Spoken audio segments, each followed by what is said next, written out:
Okay, Tuesday, 27th of February 2024. So, achievements and risk taking. So, years ago, maybe 12 years ago, in 2012 for the Olympics, maybe that time, I remember I was watching a podcaster, Stephen Crowder. He said something very interesting where, in regards to America's success in the sporting event, that the freedom to succeed also comes with the freedom to fail. That range of possibilities, meritocracy really, that range of possibilities is that potential you have, that level of freedom you have. You have the same level of, say, freedom, let's keep it simple, liberty, to pursue your skills and to really excel and really do what you can, again, meritocracy, with your skills and your talents. But also that same level of freedom allows you to do absolutely nothing with your talents and abilities and time. You can do amazing stuff or you can do absolutely nothing. It's that range of possibilities. And it seems to be, I've been thinking about that concept, what I heard years ago. It seems to be that the more freedom we have in a society or as individuals, the more range of possibilities we have during the day in our life. We have the same freedom to do absolutely nothing at all whatsoever, like nothing, read books all day, or build a business, do amazing things, or take your talents to the next level and do awesome, cool stuff with said talents. That's quite powerful, because then it seems that in life we have to take risks in order to do cool, amazing stuff. If we want to do and achieve amazing things in life, we have to take risks. It's quite understandable. When I ran a marathon last year, that same level of freedom in order to push and pursue and to run a marathon, that reward, let's say, came with the risk of the opposite thing happening, in a sense of, if you want to run a marathon and achieve that medal, achieve that goal, achievement unlocked, be proud of yourself, it comes with the risk of breaking leg. It's like you can't allow this range. If you want to have this potential, this thing you want to achieve way up here with the freedom, you also have to have the opposite side as well, the negative aspect of it. You don't have that level of freedom to run a marathon without the freedom to say, I'm going to do nothing at all, I'm not going to do any exercise. But also it comes with the risk of, let's say, breaking a leg. That's inherent to the system, the risk. You want to do amazing things, but it comes with that risk.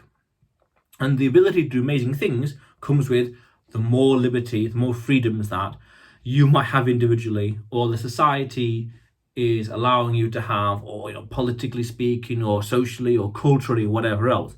That same level of freedom that allows you to do amazing things comes with the same level of freedom that permits you to do nothing at all. And if you want to do amazing things, it has the inherent risk of pain, of danger, of whatever else. So that was an interesting observation I had, because it seems to be, you could say that really there's no limit. You could say that there's no such thing even as too many freedoms. Because I heard that comment as well being said maybe 10 years ago as well. And I didn't think much of it. But over the years and decade even, over the weeks and months and years, I was thinking. And I also heard once that the limit of, tolerance is decency. So then maybe you could argue, I suspect, that the limit of freedom is decency. That the freedom to do whatever you want comes with certain price tags. Some would say this is like the, what's it called? The social contract.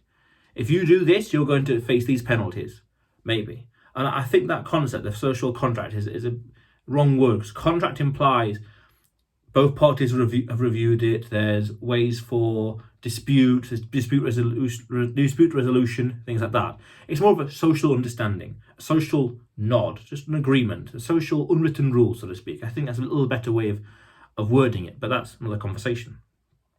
So it seems that you can never have too many freedoms up until the point where it affects decency.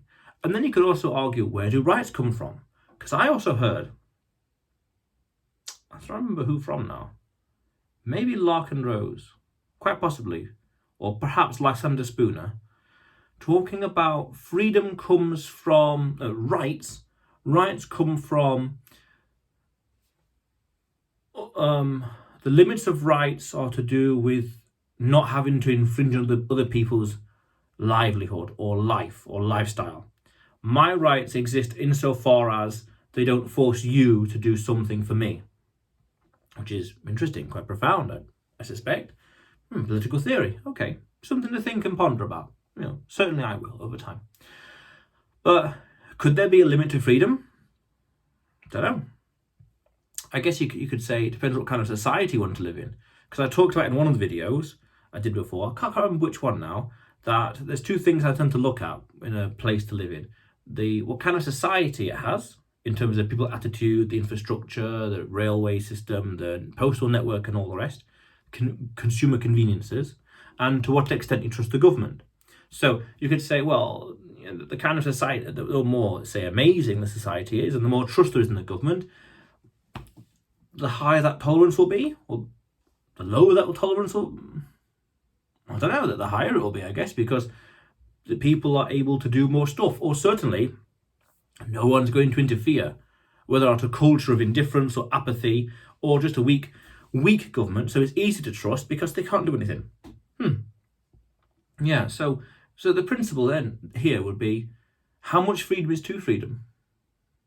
And if you want to achieve amazing things in life, we need that freedom to go out there and do stuff, and that freedom to fail as well, because people say, stereotypically, that you learn more through failure than through victory. Now, I tend to disagree with that, because I think even if you still win and you have humility, you can think, well, had that gone wrong, had this gone wrong, what if this was different, had that been sooner, had that been faster? Ooh, that's how I view whenever I have, like when I'm driving, I love driving, whenever I had a scenario where I think that situation, had it been slightly different, that could have been fatal, that could have been a problem. Had that been slightly slower, had that been slightly faster, that could have been a problem. Nothing happened, but it was that humility to recognise that something could have happened just then had the scenario been slightly different. So that same freedom to succeed and fail is vital. We need both. Again, the ability to do something amazing here comes with the ability to do nothing at all. And again, we're going back again, the more freedoms we have, the better. The simple principle behind that is, you are not better off by having fewer choices. Now, I agree with that politically, but however, from a psychological point of view, there's an amazing experiment done in like 1999. I've totally forgot what it's called. Something about like jars and marketing, where consumers, if they had loads of choices, they were paralyzed. They didn't know what to do, like analysis paralysis. Which one? But when you gave people 6 choices, they were much more assertive, much more confident in the decision of that one. But 6 is infinitely better than 5. Not as good as 7, but 5 is better than 4, and 4 is better than 3. So the principle being is, more freedoms we have, the more choices we can do, and more choices we can try in life. Because it seems to be in life, certainly in business, we want to experiment, try different things, techniques, methods, pricing models, ecosystems, advertising way, different kinds of adverts, A and B split, test everything. And that level of freedom is vital, because that way then we can discover our true talents, our true selves, you could argue. I noticed that after university, when I had the freedom of time and not being tied down, let's say, with university work, I had more free time to really learn more stuff about the world. I did loads of courses on economics and finance, and even like the US Constitution, learning all these things out of curiosity. This is what's called auto-dictatism, just learning by yourself. Self-directed learning, you could say. So that level of freedom that allowed me to do that and build on those skills to do this kind of amazing cool stuff is the same freedom to say, right, I can just do nothing all day, and that's going to be socially acceptable. That's going to be permissible on my conscience, you could say. But that's another conversation completely altogether. So otherwise, interesting little thought today. Otherwise, you will see me tomorrow.